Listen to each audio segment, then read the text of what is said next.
चलिए, अब ये है हमारा अगला सवाल। ये कह रहा है कि एक फैमिली है जो 25 किलो चावल और 9 किलो गेहूं हर महीने खर्चा करती है, कंज्यूम करती है, यूज़ करती है ना। और इसके लिए वो हर महीने 350 रुपये 350 रुपीज़ पर मंथ खर्चा करती है। सवाल समझ में आया? पहली लाइन में 350 रुपीज़ में एक फैमिली 25 केजी राइस और 9 केजी व्हीट खरीद कर उसको इस्तेमाल करती है। ठीक है। अच्छा, अब सेकेंड लाइन ये कह रही है कि जो राइस की प्राइस है वो व्हीट की प्राइस का 20% है। ठीक है, जो राइस की प्राइस है वो व्हीट की प्राइस का 20% है।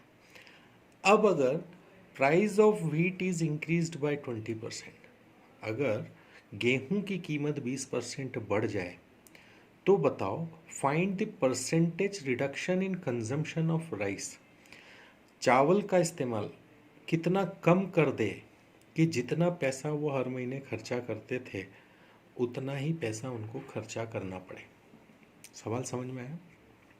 अच्छा, ये भी बोला है कि जो चावल की कीमत है वो कांस्टेंट है, उसमें कोई बदलाव नहीं आया है। तो ये सवाल ये कह रहा है कि ये कोई फैमिली ऐसी है जो 350 रुपये महीना खर्चा कर सकती है ना। पहले वो 350 रुपये में 25 किलो चावल और 9 किलो गेहूँ खरीदती थी, लेकिन अब क्या हुआ कि गेहूँ की कीमत 20% बढ़ गई है। उनके पास खर्चा करने के लिए 350 रुपये है, गेहूँ की उनको ऑलरेडी ज़रूरत है। तो बताओ कि वो चावल कितना कम कर दें, कितना परसेंट कम कर दें कि 350 रुपये में वो अपना काम चला सके। ठीक है, ये है अपना सवाल। अब यहाँ पे हमको क्या चीज़ दी हुई है वो देखिए। हमको यहाँ पे प्राइस ऑफ राइस दे रखी है परसेंट में, मतलब राइस और व्हीट के बीच में एक रिलेशन दे रखा है अपने को। तो हम ये सबसे पहले तो ये निकाल लेते हैं कि 20% क्या होता है। 20% होता है 1/5, है ना। इस 1/5 में ये हो गई हमारी राइस की कीमत और ये हो गई हमारी व्हीट की कीमत। क्लियर हुआ ये, है ना। अब ये कीमत हुई। अब से एक इक्वेशन यहाँ से हमारी बनेगी कि भाई ये राइस उनको कितना लग रहा है, 25 किलो लग रहा है। अब 25 किलो राइस लग रहा है, उस एक की कीमत 1 यूनिट है, तो इस यूनिट एक को हम डायरेक्ट यूज़ ना करते हुए एक्स मान लेते हैं। ठीक है, कि एक्स रुपीज़ के बराबर है ये 1 यूनिट। ठीक, तो 25 किलो राइस की कीमत क्या हो जाएगी, 25x, है ना, प्लस 9 kg वो यूज़ कर रहा है क्या, गेहूँ, है ना। और गेहूँ की कीमत हमारे पास क्या है, 5x। तो जितना उसने राइस में खर्चा किया और जितना उसने गेहूँ में खर्चा किया, ठीक है, हम इसको वेट लिख देते हैं, ये मिला के हो गया हमारे पास में 350 रुपीज़। तो इसको हम 45 25 ये इसको कैलकुलेट कर लेते हैं, तो 70x आ रहा है, 350 आ रहा है, x की वैल्यू जो है वो 50 आ रही है, 50 नहीं 5 आ रही है। ठीक है, क्लियर। तो x की वैल्यू 5 आ गई। तो यहाँ से हमको एक चीज़ पता चल रही, राइस की जो कीमत है वो चूँकि x थी, या x और इसको 5x मान लेते है ना, तो x मतलब 5 रुपीज़ पर केजी हो गई, और व्हीट की कीमत जो है वो 25 रुपीज़ पर केजी हो गई। क्लियर हुआ? ठीक है। अब क्या हो रहा है, अब ये कह रहा है कि बताओ 20% अगर कीमत बढ़ जाए, इंक्रीज हो जाए, व्हीट की कीमत 20% इंक्रीज हो जाए तो राइस का कंजम्पशन कितना कम होगा। ठीक है, तो अब हमारे पास में राइस और व्हीट की हमारे पास कीमत ऑलरेडी है, तो हम राइस की कीमत लिख देते हैं 5, व्हीट की कीमत लिख देते हैं 25। अब व्हीट की कीमत बढ़ गई है 20%, है ना, तो 25 का 20% होता है 5, वो उसमें हमने जोड़ दिया। तो अब हमारे पास में ये ओल्ड और ये न्यू प्राइस आ गई, ये तो वही की वही रहेगी, है ना, क्योंकि ये कांस्टेंट बोला था, प्राइस ऑफ राइस कांस्टेंट है। तो अब हमारे पास नई कीमत ये हो गई। अच्छा, गेहूं तो वो उतना ही खरीद रहे हैं, उसमें कोई कॉम्प्रोमाइज़ नहीं है। इसका मतलब 30 × 9 ₹270 का तो वो खरीद रहे हैं आप वीट, ठीक। और ₹5 पर केजी का है, वो पहले खरीदते थे 25 kg, ठीक है। और अब हमें खरीदना है कितना, टोटल ₹350 हमारे पास है, उसमें से वीट जो है वो ₹270 का हमने खरीद लिया। इसका मतलब राइस जो है वो हम कितने का खरीदेंगे, ₹80 का। समझ में आया? राइस हमको ₹80 का ही खरीदना, क्योंकि हम 350 से ज़्यादा खर्चा नहीं कर सकते। और वीट जो है वो कीमत बढ़ने के बाद में 9 kg जो है वो ₹270 का आ रहा है। तो अब आपके पास ₹80 बचे हैं। एंड कॉस्ट जो है वो ₹5 पर केजी है, ठीक है।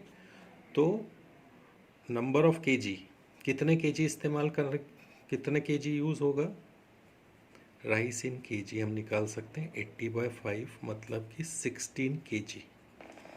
हमको कितना यूज़ करना पड़ेगा अब, 16 kg यूज़ करना पड़ेगा। अच्छा अब देखो, पहले कितना था 25, अब कितना है 16। इसका मतलब ये जो डिफरेंस है ये है 9 का। तो परसेंटेज रिडक्शन विल बी 9/25 × 100, यानी कि 36%। ये हो गया आपका आंसर। ये देखिए, ये यहाँ पे आ गया 36%। क्लियर हुआ? स्टेप्स देखो अब क्या करना है। सबसे पहले बोला है कि भाई, सवाल में सबसे पहले कह रहा है कि फैमिली 25 किलो और 9 किलो चावल गेहूँ इस्तेमाल करती है और उसके लिए ₹350 खर्चा करती है। अब बढ़ गई गेहूँ की कीमत 20% ज़्यादा हो गई, ठीक है। पैसे उतने ही हैं इनके पास ₹350 खर्च करने के लिए, ठीक है। तो अब बताओ, उसको राइस कम क्योंकि अब गेहूँ महंगा हो गया, तो 9 kg गेहूँ उनको ज़्यादा रुपए में पड़ेगा, है ना।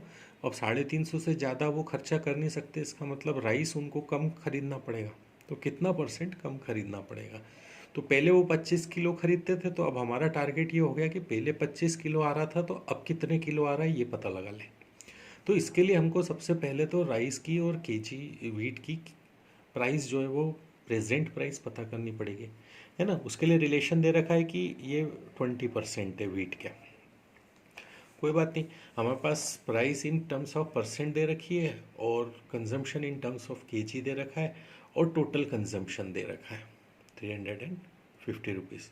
बस इसकी हेल्प से हम इक्वेशन बना सकते हैं। 20% को 1/5 किया, x और 5x दो वैल्यू आ गई हमारे पास, है ना।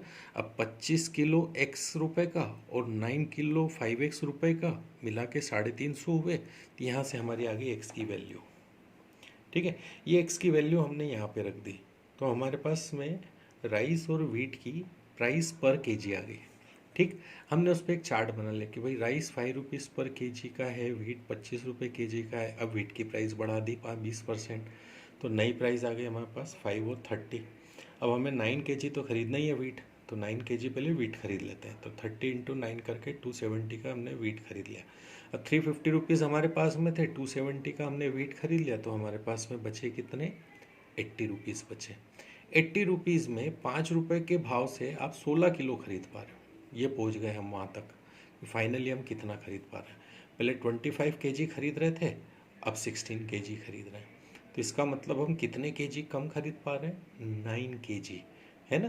तो उसको परसेंटेज में कन्वर्ट करेंगे तो 9 बाय, ये देखिए 9/25 × 100 करेंगे, तो हमारा आ जाएगा परसेंटेज रिडक्शन, कितना परसेंट हमको कम इस्तेमाल करना पड़ेगा। क्लियर हुआ आपको ये क्वेश्चन? ठीक है, एक बार इसका सॉल्यूशन आप ध्यान से देख लीजिए, क्या किया है, क्या स्टेप्स यूज़ किए, and then we'll move to the next question.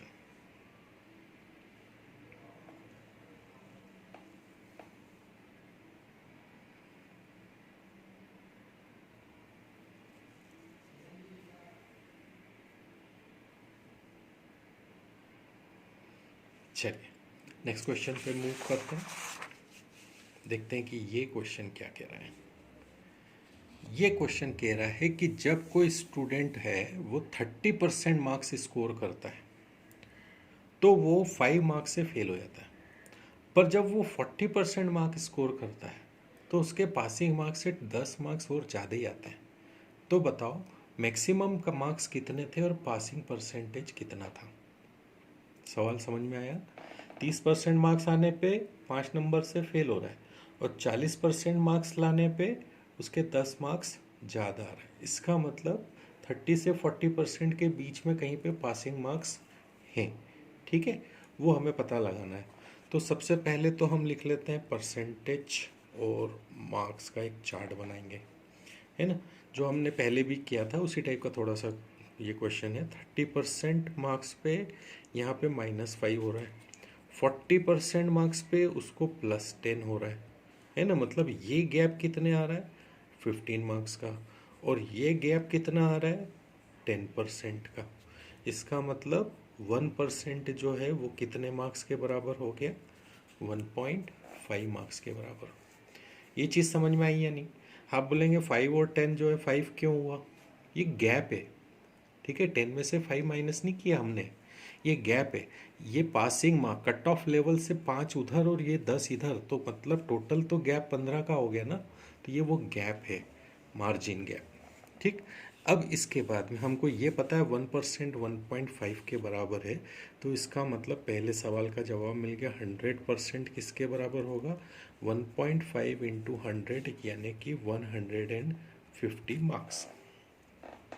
ये आ गए हमारे पासिंग परसेंट मैक्सिमम मार्क्स। ठीक है, अब हम यहाँ से हम क्या निकाल सकते हैं, पासिंग परसेंट, पास होने के लिए कितने परसेंट की ज़रूरत है। तो वो तो आराम से अब यहीं से निकल जा रहा है, 30% है ना। अब इतने कम पड़ रहे थे तो इसका परसेंट हम निकाल सकते हैं कितना, 5/1.5, या अपन इसको 3/2 बोल देते हैं। तो 3 नीचे चला गया, 2 ऊपर चला गया, 10/3 मतलब 33 1/3%। ऐसे भी निकाल सकते हो, या 40 में से हम देखते हैं 40 में से कितना हमको माइनस करना पड़ रहा है। तो हमको माइनस करना है 10/3/2।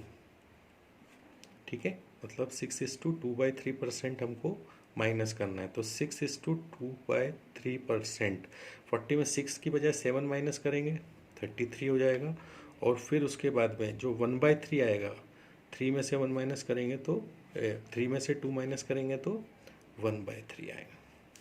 ठीक है, तो ये आप ऐसे भी सॉल्व कर सकते हो, ऐसे भी सॉल्व कर सकते हो। ये क्वेश्चन इज सॉल्व। क्या किया हमने, परसेंटेज मार्क का चार्ट बनाया, फिर पासिंग और फेल परसेंट का गैप निकाल लिया, पास फेल हो कितने कम पड़ रहे थे और कितने ज़्यादा आ रहे थे उसके बीच का गैप निकाल लिया। यहाँ से 1% की वैल्यू निकाल ली, 100% किया उसको, तो हमारे मैक्सिमम मार्क्स आ गए। ठीक है, और ये जो 1% है इससे वो मार्क्स को डिवाइड किया तो पता चल गया कि कितने परसेंट शॉर्ट पड़ रहा था, वो इसमें हमने जोड़ दिया तो हमारे पासिंग परसेंट आ गए। क्लियर हो गया। So your question is solved. Let's move to the next question.